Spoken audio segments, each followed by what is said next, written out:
This is Lara Henares making your day with part 18 of a book I wrote on the destiny of the Filipino people. Subject, judicial reform. My dear friends, only lawyers seem to have opinions on the Chief Justice.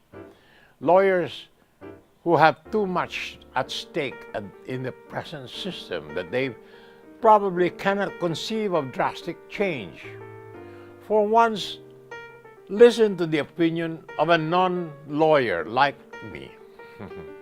The tradition of appointing a senior jurist as Chief Justice, presumably as a reward for a lifetime of service, to increase his retirement pay before retiring to make way for the next retiree, tempting him to make the most of the little time left to raise a nest egg before retirement, does not give him enough time to exercise leadership in order to reform or make an impact on our justice system. God knows what is endemically wrong with our justice system. Number one, the presence of and the difficulty of removing corrupt and incompetent judges. Number two, the interminably long adjudication of court cases as much as 20 to 30 years, which our Constitution says must be resolved within 2 years. Number three, justice delayed and denied to the poor who cannot afford expensive lawyers and lengthy proceedings. Number four, the constant lying under oath that never seems to be penalized by our justice system. You know, there's nothing unusual about appointing a young Chief Justice. Cayetano Arellano was appointed when he was 54, and Jose Yulo when he was 47. The present Chief Justice of the Supreme Court, John G. Roberts Jr. in the United States, was appointed when he was only 55 years of age. Previous experience on the bench is not important. Antonio Carpio and Renato Corona were in the presidential legal staff, as were John Roberts and Florida Ruth Romero.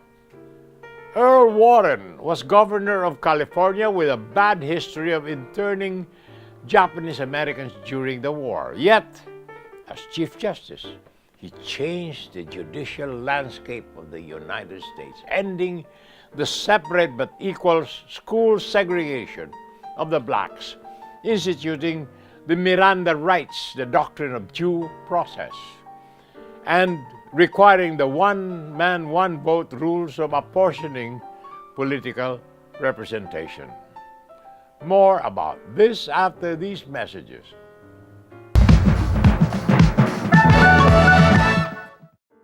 This is Lara Henares making your day with part 18 of a book I wrote on the destiny of the Filipino people.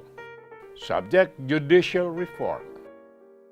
And we continue to quote, "We need a young Chief Justice like Associate Justice Maria Lourdes Sereno to serve for decades, needed to reform the justice system.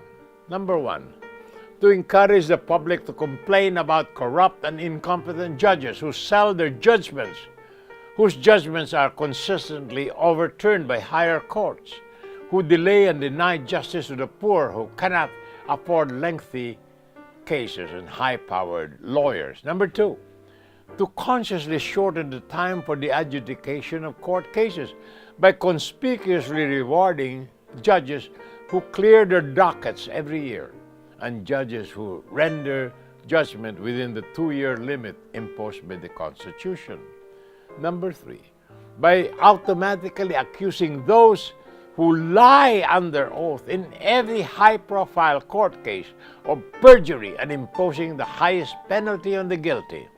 Number four, delineating a clear and logical pathway to resolving continually recurring issues for the purpose of shortening the time for the adjudication of cases. A woman Chief Justice for the first time, especially one who is second youngest in our country, is a historical event. We hope that with the appointment of Associate Justice Maria Lourdes Sereno as Chief Justice of the Supreme Court, the time will be past for lawyers and judges who wax rich on the legal expenses of families quarreling about inheritance, and for rich litigants who never pay their debts because they can bribe lower courts to keep the case going for years while they make 25% return on money owed, on which eventually the Supreme Court orders them to pay only 6% per annum. Again, we must point out certain religious organizations like the Iglesia ni Cristo, who have corrupted our political system as well as our justice system and police by compelling members to vote for politicians they favor, by requiring politicians to court their votes by appointing members to the judiciary and the police, and by compelling its members not to join any labor union so that businessmen are encouraged to hire their members as employees. In the revolutionary regime, it is important to forbid such organizations from compelling their members to abandon rights guaranteed by the Constitution, with the use of the writ of amparo and constitutional provision to tax any religious organization if it engages in business for profit in competition with general public. More tomorrow, my dear friends. This is Lara Henares, making your day, saying good day, God bless you. Thank you very much for being with us. Till next time, hasta la bye-bye.